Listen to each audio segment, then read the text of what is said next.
प्रभु यीशु के नाम में आप सबको जय मसीह की। हालेलुया। प्रभु का धन्यवाद करते हैं आज के इस दिन के लिए। उसने अपने अनुग्रह से हमें आज फिर ये नया दिन दिया है कि हम प्रभु की आराधना के बाद कुछ समय परमेश्वर के वचन पर गौर करें, परमेश्वर के वचन का अध्ययन करें। और मेरा विश्वास है प्रभु इस वचन के द्वारा आज फिर हमसे बात करने जा रहा है। मेरे अजीजों, भूख प्यास के साथ परमेश्वर की उपस्थिति में बैठे इस प्रार्थना के साथ कि प्रभु इस वचन के द्वारा मुझसे बात कर, मेरे जीवन में कार्य कर, मुझे बदल। मैं आज तेरी सुनना चाहता हूं प्रभु। आज अपने वचन के द्वारा अपने आप को मुझ पर प्रकट कर। क्यों भूख प्यास जरूरी है? क्योंकि प्रभु ने कहा धन्य है वो जो भूखे और प्यासे हैं, वो तृप्त किए जाएंगे। आप में से कौन तृप्त किए जाएंगे?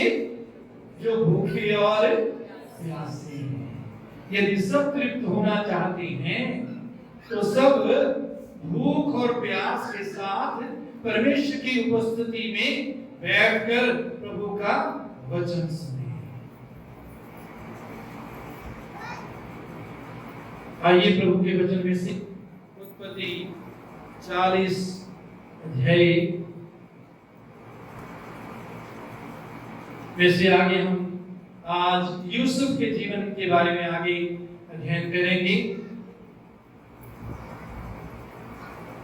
हम देखते हैं कि यूसुफ को जेल में डाल दिया क्योंकि उस पर गलत इल्जाम लगा दिया गया था पोतीफर की पत्नी के द्वारा। जेल में डाल दिया गया। मेरे चीजों, जैसे हमने पहले सुना कि रोमियो 8:28 के अनुसार परमेश्वर से प्रेम करने वालों के लिए सब बातें मिलकर भलाई करती हैं। जेल में डाल दिया गया। जेल में भी परमेश्वर यूसुफ के साथ था और जेल में उसके साथ दो महत्वपूर्ण व्यक्ति थे। एक जो पहले राजा को पिलाया करता था शरबत, जूस, जो कुछ भी राजा पीता था पिलाया करता था, और दूसरा खाना खिलाता था। किसी कारण दोनों को जेल में डाल दिया गया और दोनों ने वहां स्वप्न देखा। हम यहां परमेश्वर के वचन में पढ़ते हैं,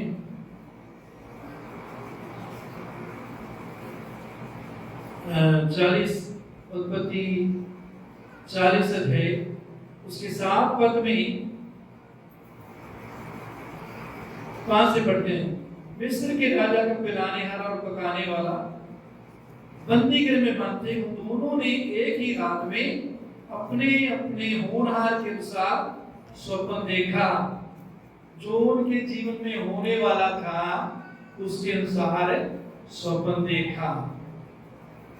कई बार परमेश्वर स्वप्न के द्वारा हमको दिखाता है कि क्या हमारे जीवन में होने वाला है, लेकिन हर बार जो भी स्वप्न आते हैं जरूरी नहीं कि वो परमेश्वर की ओर से। कई बार वो हमारे अपनी मन की कल्पना होती है वो सपने। कई बार वो सपने शैतान की ओर से भी हो सकते हैं हमारे जीवन में गड़बड़ी लाने के लिए। तो परखना है कि सपना किसकी ओर से है, और जो परमेश्वर की ओर से होता है वो उसके साथ है, उसको कंफर्म भी करता, प्रमाणित करता है उसको 1 या 2 गवाहियों के साथ। जो परमेश्वर की ओर से सपना है, परमेश्वर वचन के द्वारा अपनी आत्मा के द्वारा या अपने सेवकों के द्वारा उसको साबित करता है। तो 2 या 3 की गवाही के द्वारा वचन में लिखा के बाद जो है वो सच्ची साबित होती। तो ये ना कभी ना करें कि रात को सपना तो देखा और दिन को आप फैसला करके उस सपने के अनुसार करें, नहीं, वेट करें, इंतजार करें। प्रभु स्पष्ट दिखाता है, दिखाएगा। सवेरे 6 पर सवेरे जब यूसुफ उनके पास अंदर गया तब उन पर उसने जो दृष्टि की तो क्या देखता है कि वे उदास हैं। सपने दोनों ने देखे, दोनों उदास हो गए। 7 पर इसलिए उसने फिरौन के उन हाकिमों से जो उसके साथ उसके स्वामी के घर के बंदी गृह में थे पूछा, आज तुम्हारे मुंह क्यों उदास हैं? उन्होंने से कहा, हम दोनों ने स्वप्न देखा है और उनके फल का बताने वाला कोई भी नहीं। उन्होंने स्वप्न देखा और यूसुफ के बारे में बात करने से पहले या इससे पहले कि यूसुफ उनसे बात करे, उन्होंने कुछ लोगों से सपने के बारे में बात की होगी, लेकिन किसी ने उसका अर्थ नहीं बताया। हम दोनों ने स्वप्न देखा और उनके फल का बताने वाला कोई भी नहीं। यूसुफ ने उनसे कहा, क्या स्वप्नों का फल कहना परमेश्वर का काम नहीं है? मुझे अपना अपना स्वप्न बताओ। स्वप्न के अर्थ का वरदान परमेश्वर ने यूसुफ को दिया होगा, लेकिन यूसुफ क्या कहता है? क्या सपनों का फल कहना परमेश्वर का काम नहीं? यूसुफ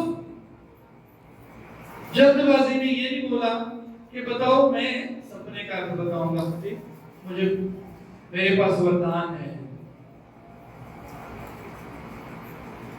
क्या सपनों का फल बताना परमेश्वर का काम नहीं?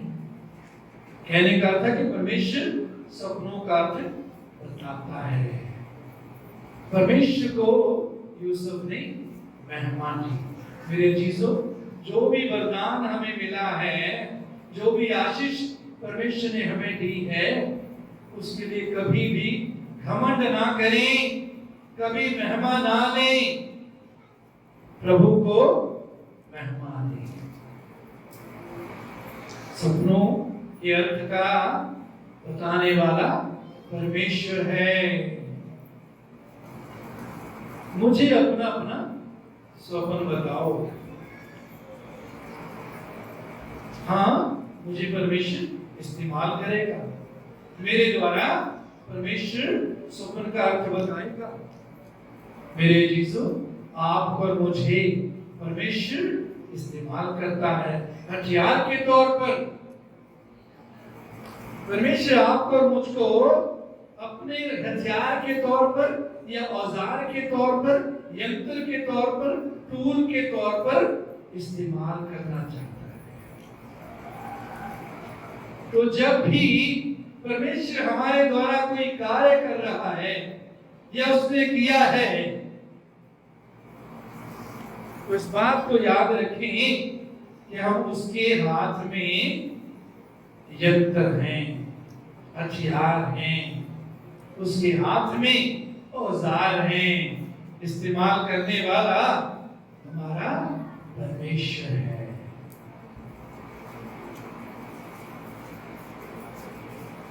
हम नहीं करेंगे, परमेश्वर किसी और को इस्तेमाल कर देगा। तो किसी बात का घमंड ना करें। तब पिलाने हारों का प्रधान अपना स्वप्न यूसुफ को यूं बताने लगा, मैंने स्वप्न में देखा कि मेरे सामने एक दाख लगा है, एक अंगूर की बेल है, मैंने स्वप्न में देखा। 10 पर और उस दाखलता में 3 डालियां हैं। 3 डालियों से भरी हुई ये अंगूर की बेल है और उसमें मानो कलियां लगी हैं और वे फूली और उसके गुच्छों में दाख लगकर पक गई। फिरौन का कटोरा मेरे हाथ में था और मैंने उन दाखों को लेकर फिरौन के कटोरे में निचोड़ा और कटोरे को फिरौन के हाथ में दे दिया।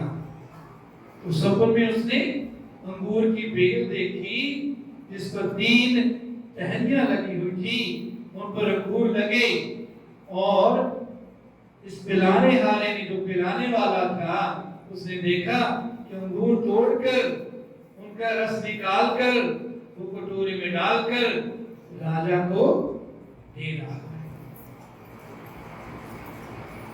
तब यूसुफ ने उससे कहा, इसका फल ये है, 3 डालियों का अर्थ 3 दिन है। 3 डालियों का अर्थ 3 दिन है। इसलिए अब से 3 दिन के भीतर फिरौन तेरा सिर ऊंचा करेगा और फिर से तेरे पद पर तुझे नियुक्त करेगा और तू पहले के समान फिरौन का पिलाने हारा होकर उसका कटोरा और उसके हाथ में फिर दिया करेगा। सो यूसुफ ने बताया कि 3 दिन के बाद तू अपने काम पर, अपनी नौकरी पर बहाल हो जाएगा। तेरा काम जो छूट गया है, जो इल्जाम तुझ पर लगा, जिसके कारण तू जेल में डाला गया, उस इल्जाम से तू बरी हो जाएगा और तू फिर दोबारा राजा के सामने पेश होगा। उसको पिलाया करेगा, रस पिलाया करेगा। जो भी राजा पीता है उसको पिलाने का चार्ज तुझे दोबारा दिया जाएगा। 14 पर अतः जब तेरा भला हो जाए तब मुझे स्मरण करना। यूसुफ कहता जब तेरा भला हो जाए तो मुझे स्मरण करना, मुझे याद करना। यूसुफ ने सोचा होगा इसकी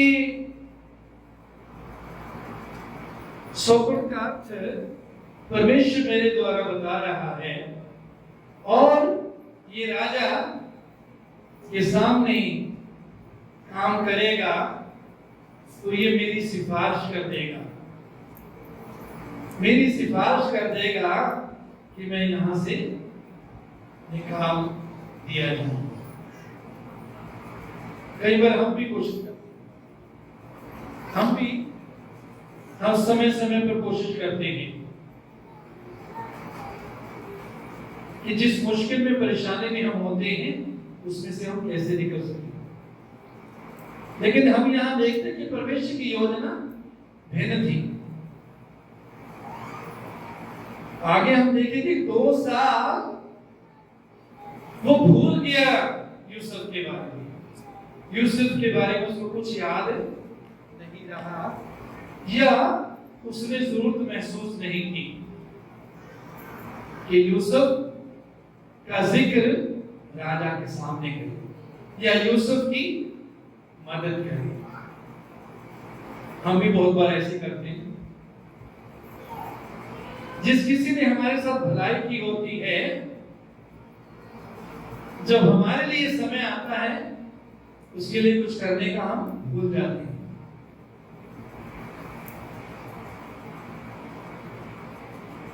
मुझ पर कृपा करके फिरौन से मेरी चर्चा चलाना और इस घर से मुझे छुड़वा देना, इस जेल से मुझे छुड़वाना, क्योंकि सचमुच इब्रानियों के देश में से मुझे चुरा कर लाया गया है और यहाँ भी मैंने कोई ऐसा काम नहीं किया जिसके कारण मैं इस कारागार में डाला जाऊं।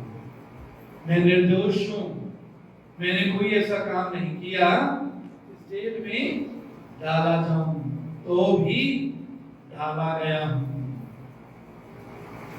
परमेश्वर की अपनी योजना है। भजन में लिखा है, एक भजन में, कि परमेश्वर का वचन यूसुफ को कसौटी पर कसता रहा। बड़ी महत्वपूर्ण बात है, जरूरी बात है समझने की। परमेश्वर का वचन यूसुफ को कसौटी पर कसता रहा। परमेश्वर जो वचन देता है, वचन भेजता है, वो चाहता भी है कि उस वचन के अनुसार हम करें, उस वचन में बने रहें, उस वचन के अनुसार हम चलें। तो वचन जो है यूसुफ के बारे में लिखा, उसको कसौटी पर कसता। क्यों 2 साल और यूसुफ को जेल में काटने पड़े? क्योंकि परमेश्वर का वचन उसको कसौटी पर कस रहा था। और समय जब पूरा हुआ, जब परमेश्वर के वचन के अनुसार यूसुफ खरा निकला, तो परमेश्वर ने अपने समय पर यूसुफ को जेल से निकाल भी दिया। उसके लिए हम बाद में देखेंगे।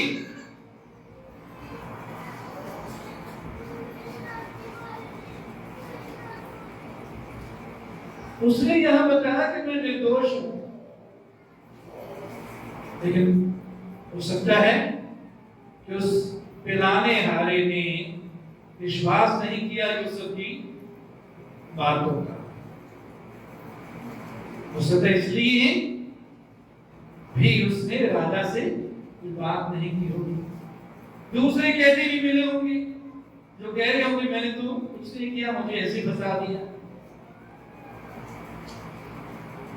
तो कोई भी कारण हुआ हो, 2 साल ये भूल गया राजा से बात करने के लिए। यह देखकर कि उसके स्वप्न का फल अच्छा निकला, पकाने हारों के प्रधान ने यूसुफ से कहा, मैंने भी स्वप्न देखा है। वो ये है, जो पकाने खाना बनाने वालों की का प्रधान जो था, हेड कुक, आजकल कह सकते हैं आज की भाषा में हेड कुक जो था, वो उसने भी एक स्वप्न देखा। यूसुफ से कहा, मैंने भी स्वप्न देखा। वो ये है कि मैंने देखा कि मेरे सिर पर सफेद रोटी की 3 टोकरियां हैं। सफेद रोटी की 3 टोकरियां हैं, 17। और ऊपर की टोकरी में फिरौन के लिए सब प्रकार की पकी पकाई वस्तुएं हैं। 3 टोकरियां देखी, ऊपर की टोकरी में सब प्रकार की पकी पकाई वस्तुएं हैं, और पक्षी मेरे सिर पर की टोकरी में से उन वस्तुओं को खा रहे हैं। टोकरियों में रोटी और ऊपर की टोकरी में खाने की और वस्तुएं देखी, और पक्षी खा रहे हैं।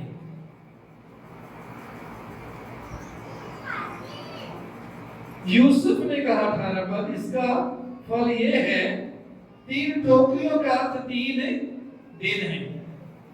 3 टोकरियों का अर्थ 3 दिन है। अब से 3 दिन के भीतर फिरौन तेरा सिर कटवाकर तुझे एक वृक्ष पर टंगवा देगा, और पक्षी तेरे मांस को नोच नोच कर खाएंगे।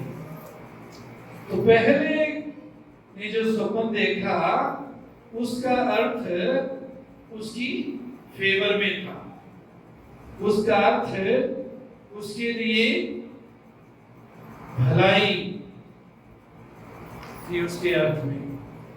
लेकिन इस दूसरे हेड कुक की स्वप्न जो देखा, उसके अर्थ में उसकी हम मौत देखते हैं। 30वें दिन फिरौन का जन्मदिन था। उसने अपने सब कर्मचारियों को भोज दिया, और उनमें से पिलाने हारों के प्रधान और पकाने हारों के प्रधान दोनों को बंदी गृह से निकलवाया। पिलाने हारों के प्रधान को तो पिलाने हारे के पद पर फिर से नियुक्त किया, और वह फिरौन के हाथ में कटोरा देने लगा। जैसा यूसुफ के द्वारा परमेश्वर ने अर्थ बताया था वैसा ही हुआ। वो राजा के हाथ में पिलाने वाला जो है कटोरा देने लगा, पर पकाने हारों के प्रधान को उसने टंगवा दिया, जैसा कि यूसुफ ने उनके सपनों का फल उनसे कहा था।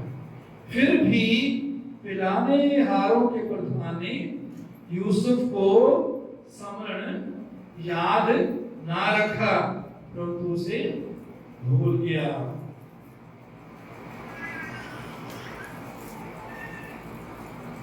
पिलाने हारा यूसुफ को भूल गया।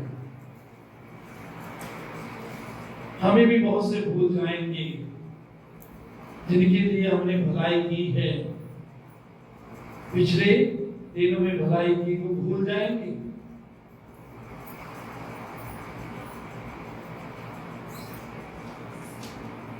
हम भी उनको क्षमा करें। हो सकता है हमने भी किसी को भुला दिया होगा। हमारे जीवन में भी कभी कोई ना कोई समय आया होगा, हो सकता है प्रभु में आने से पहले या प्रभु में आने के बाद भी कोई ऐसा समय आया होगा जबकि हमने किसी ने हमारे साथ बहुत भलाई की और समय आया हम उनको भूल गए, हम उनको धन्यवाद भी बोला। तो यदि कोई हमको भूल जाता है, इस बात की जांच करें कि शायद हमने भी किसी को भूला है। यदि कोई भूल गया, मन में कोई कड़वाहट ना रखें। यदि कोई भूल गया, हमारा किया हुआ कुछ भलाई या काम को भूल गया, तो मन में गुस्सा कड़वाहट ना रखें, माफ करें, क्षमा करें। 41 है। एक बार पूरे 2 वर्ष बीतने पर फिरौन ने यह स्वप्न देखा कि वो नील नदी के किनारे खड़ा है। 2 साल के बाद फिरौन राजा ने यह स्वप्न देखा कि वो नील नदी के किनारे खड़ा है। नील नदी जो है ये मिस्र की बहुत महत्वपूर्ण नदी है। जैसे हमारे इंडिया में गंगा, जमुना, कृष्ण, कावेरी नदियां हैं जो कि अलग अलग इलाकों में सिंचाई के लिए पानी देती है, पीने के लिए पानी देती है, बहुत महत्वपूर्ण है। इसी प्रकार नील नदी जो है आज भी मिस्र के लिए बहुत ही महत्वपूर्ण है। नील नदी के किनारे खड़ा है और उस नदी में से 7 सुंदर और मोटी मोटी गायें निकलकर कछार की घास चरने लगी। 7 सुंदर और मोटी मोटी गायें स्वप्न में देखी, निकलकर कछार की घास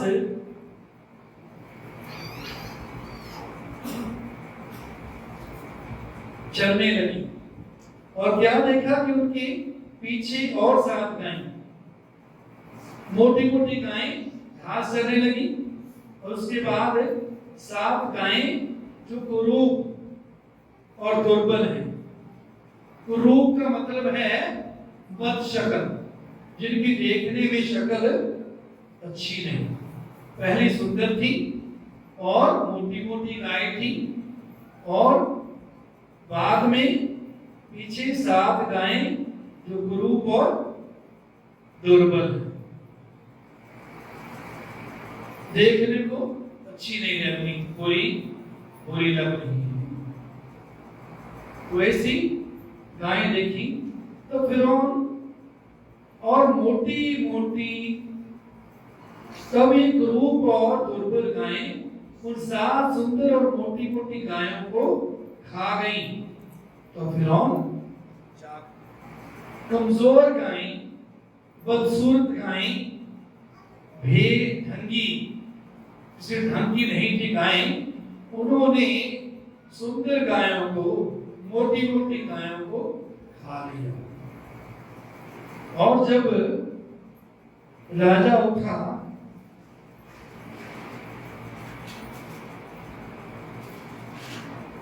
पांच पद 41 का 5,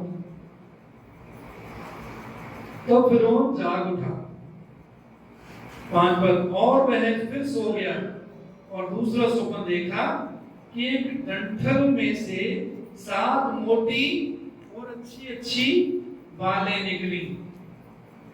एक डंठल पर 7 मोटी और अच्छी अच्छी बालें, कनक की, गेहूं की बालें होती जैसी, ऐसे बालें निकली। 6 पद, और क्या देखा कि उनके पीछे 7 बालें पतली और पुराई से मुरझाई हुई निकली। 7 पतली और सूखी बालें निकली। 7 पद, और इन पतली बालों ने उन 7 मोटी और अन्न से भरी हुई बालों को निगल लिया। पतली बालों ने, सूखी बालों ने मोटी और अन्न से भरी बालों को निगल लिया, उनको खा गई।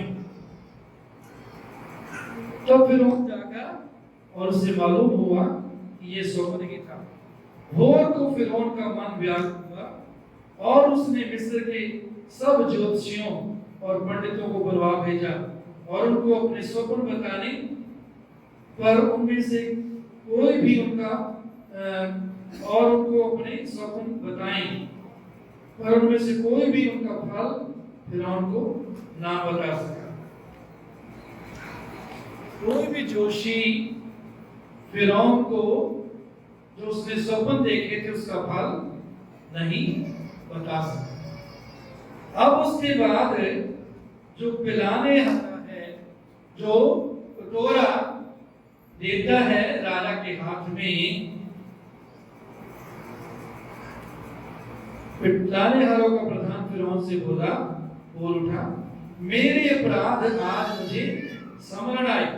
जो फिरौन अपने दासों से क्रोधित हुआ था और मुझे और पकाने हारों के प्रधान को कैद करके करा के अंगरक्षकों के प्रधान के घर के बंदी गृह में डाल दिया था, तब हम दोनों ने एक ही रात में अपने अपने होनहार के साथ स्वप्न देखा। तो ये अपने स्वप्नों के बारे में बताता है जो हेड कुक ने और इसने देखा था। वहां हमारे साथ एक इब्री जवान था जो अंगरक्षकों के प्रधान का दास था। अतः हमने उसको बताया और उसने हमारे स्वप्नों का फल हमसे कहा। हम में से एक एक की स्वप्न का फल उसने बता दिया और जैसा जैसा फल उसने हमसे कहा था वैसा ही हुआ।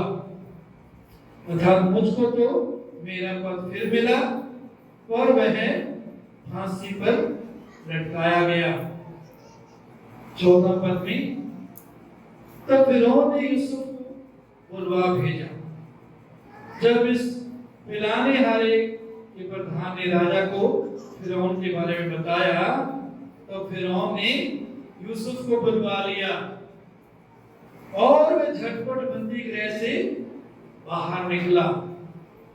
झटपट बंदी गृह से बाहर निकला। उसके लिए दरवाजा खोल दिया गया होगा, उसको बताया और दरवाजा खोल दिया और लिखा है झटपट बंदी गृह से बाहर निकला। मेरे चीजों, परमेश्वर ने हमारे लिए भी दरवाजे खोले हुए हैं।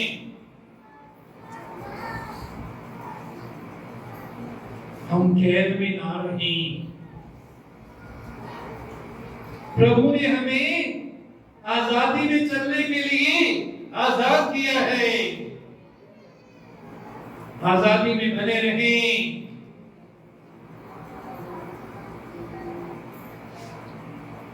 बहुत से विश्वासी, उनके लिए दरवाजा खुला हुआ है आजादी में चलने के लिए, आजाद रहने के लिए, फिर भी वो किसी न किसी तरह की कैद में रहते हैं। वो कैद पाप की कैद हो सकती है, शरीर और संसार की अभिलाषाओं की कैद हो सकती है, ये कैद बीमारी की कैद हो सकती है, ये कैद डर की, चिंता की कैद हो सकती है, ये कैद शराब की, कंगाली की कैद हो सकती है। यूसुफ को जब खुशखबरी बताई गई तो वो झटपट बंदी गृह में से निकला। मेरे अजीजों, आप भी और मैं भी आजादी में चलने के लिए बुलाए गए हैं। कैद में बने ना रहे, कैद से निकले, आजादी में चले। यदि आनंद में नहीं चलते, यदि आनंद में बने नहीं रहते, इसका अर्थ भी ये है कि हम डर और चिंता की कैद में हैं। तो झटपट कैद में से निकले, जिस प्रकार यूसुफ झटपट कैद में से निकला और बाल बनवाकर और वस्त्र बदलकर फिरौन के सामने आया। बाल बनवाकर और वस्त्र बदलकर फिरौन के सामने आया। ये चीजों, हम भी अपने राजा के सामने, राजाओं के राजा के सामने प्रतिदिन आए, क्योंकि वो हमसे बात करना चाहता है, हमारे साथ समय व्यतीत करना चाहता है।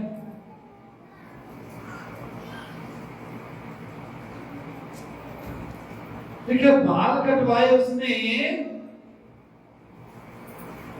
दाढ़ी कटवाई होगी, मालूम नहीं कि उसने सही करवाई है या बिल्कुल शेव करवाई। बाल कटवाए, जेल में बाल लंबे हो गए होंगे, नाई के पास गया ताकि अच्छा दिखे, और कपड़े, अच्छे कपड़े पहने। मेरे चीजों, याद रखें, अपने राजा की उपस्थिति में प्रतिदिन हमें आना है और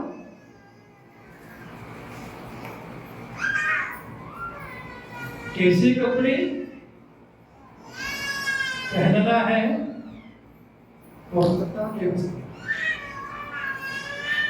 धार्मिकता का वस्त्र, धार्मिकता का वस्त्र हमें पहना दिया है। उस पर हमें विश्वास करके, जब हम विश्वास करते हैं, इसका मतलब हम पहने हुए हैं धार्मिकता का वस्त्र।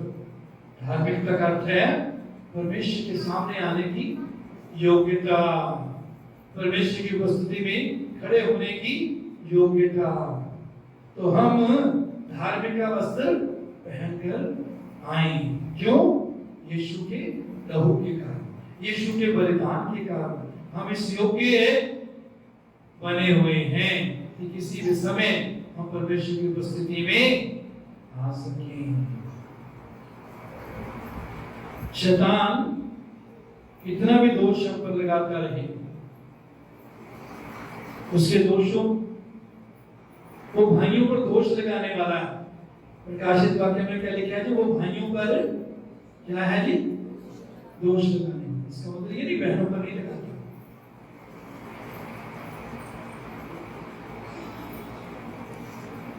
बाइबल में भाई जो है वो आत्मिक रीति से, क्योंकि आत्मा में ना कोई भाई है ना कोई बहन है, आत्मा में ना कोई पुरुष है ना कोई स्त्री है, आत्मा में हम सब एक हैं। तो इसलिए वचन में बहुत जगह भाइयों का शब्द इस्तेमाल किया। तो उसका काम दोष लगाना है, लेकिन प्रभु यीशु के लहू के कारण हम धर्मी ठहरेंगे। तो हम किसी भी समय उसकी हुजूरी में आ जाए।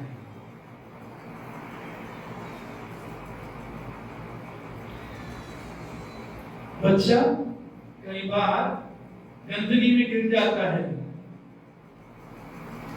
गंदगी में गिर जाता है। टॉयलेट में अगर बच्चा गिर जाए और वहां गंदा हो जाए तो माँ उसको छोड़ देगी क्या? नहीं छोड़ेगी या क्या करेगी? पिटाई करेगी डंडे से कि अब तो घर नहीं आना, उसको धोएगी, साफ करेगी। इस प्रकार हमारा प्रभु जो है हमें साफ करता है, उसकी हुजूरी में आते हैं तो हमें साफ करता है। यदि विचारों के द्वारा, बोलने के द्वारा, एक्शन के द्वारा कोई पाप हमने कर भी दिया वो हमें धोना चाहता है। यीशु का लहू हमें सब पापों से क्या करता है? शुद्ध करता है। और दिन ब दिन जब हम प्रभु के साथ चलते हैं, चलते रहते हैं, हमारा स्वभाव भी बदलता है। फिर हमारे स्वभाव में जब हम प्रभु के सामने उसकी नजदीकी में रहकर चलने लग जाते हैं, फिर हमारे स्वभाव में कि पाप कर ले, क्योंकि प्रभु तो माफ कर ही देता है, ये रहता ही नहीं। फिर हम पाप से घृणा करने लग जाते हैं, उस पर जय पाने के लिए हमारे मन में होता है कि इस पर हम जय पाकर चलना है। तो प्रतिदिन राजाओं के राजा प्रभु के प्रभु की उपस्थिति में आए। इतना काफी नहीं कि इतवार को आए, इतवार को उसके सामने आना, उसकी हुजूरी में आना काफी नहीं है, अच्छा है इतवार को आप आते हैं। हर रोज उसकी हुजूरी में आना, उसके अनुग्रह के सिंहासन के सामने हर रोज आना है, उसका वचन पढ़ते हुए, उसकी आराधना करते हुए, स्तुति करते हुए उसकी हुजूरी में रहना है। तो वो हमको दिन ब दिन प्रतिदिन बदलता है, अपने स्वभाव में, अपने गुणों में, आत्मा के फल से हमको भरता है। आत्मा के फल का विकास हमें होता जाता है। आत्मा का फल यीशु का स्वभाव है, स्वभाव में हम बढ़ते जाएंगे, उस सामर्थ्य में हम बढ़ते जाएंगे। उसका स्वभाव और उसकी सामर्थ्य, प्रभु की इच्छा है दोनों में हम बने रहें, दोनों में बढ़ते जाएं, दोनों हमारे जीवन से बहने पाएं, ताकि हमारे जीवनों के द्वारा प्रभु की महिमा हो। प्रभु का धन्यवाद करते हैं आज के इस दिन के लिए। आइए हम प्रार्थना करें। हालेलुया, धन्यवाद देते हैं प्रभु तेरे महान और अद्भुत प्रेम के लिए, आशीषों के लिए, आज के दिन के लिए जो अपने अनुग्रह के द्वारा तूने हमें दिया। धन्यवाद देते हैं प्रभु यूसुफ के जीवन के लिए जो तूने हमें सिखाया। यूसुफ को तूने वरदान दिया, लेकिन उसने कभी भी महिमा नहीं दी, तुझे महिमा दी। प्रभु हम पर भी अनुग्रह कर, जो कुछ तूने हमें योग्यता, वरदान, आशीष दी है, उस सब के लिए हम महिमा ना लें, कभी भी महिमा ना लें प्रभु। तेरी महिमा को ना चुराएं प्रभु, तेरी महिमा को छूने ना पाए प्रभु। ऐसा अनुग्रह तो हम सबको दे प्रभु। हम हर बात में, हर काम में तुझे महिमा दें, तुझे ऊंचा करें प्रभु। तू हमें सिखा और प्रभु अनुग्रह कर, जिन्होंने हमारे साथ भलाई की है उनको हम भूले नहीं, उनके साथ भला करें। और प्रभु तेरी हजूरी में प्रतिदिन आने के लिए हम तैयारी से आए प्रभु, तैयार रहें हर समय। पवित्रता का वस्त्र पहने, प्रेम का वस्त्र पहने, यीशु को ओढ़ते हुए प्रभु तेरी उपस्थिति में आए। जिस प्रकार यूसुफ बाल कटवाकर और अच्छे सुंदर वस्त्र पहनकर आया, प्रभु हमें अनुग्रह दे, प्रतिदिन तेरी उपस्थिति में, तेरे अनुग्रह के सिंहासन में हम बने रहें, ताकि प्रतिदिन हम बदलते जाएं, प्रतिदिन हम तेरी सुने, प्रतिदिन प्रभु तेरे स्वभाव में, तेरे गुणों में बढ़ते हुए हम तेरी सामर्थ्य में भी चलें और तेरे राज्य को बढ़ाएं। इन सब चीजों को तेरे सामर्थ्य हाथ में सौंपते हैं। ये सब तेरे पुत्र हमारे उद्धारकर्ता प्रभु यीशु के नाम से मांगते हैं।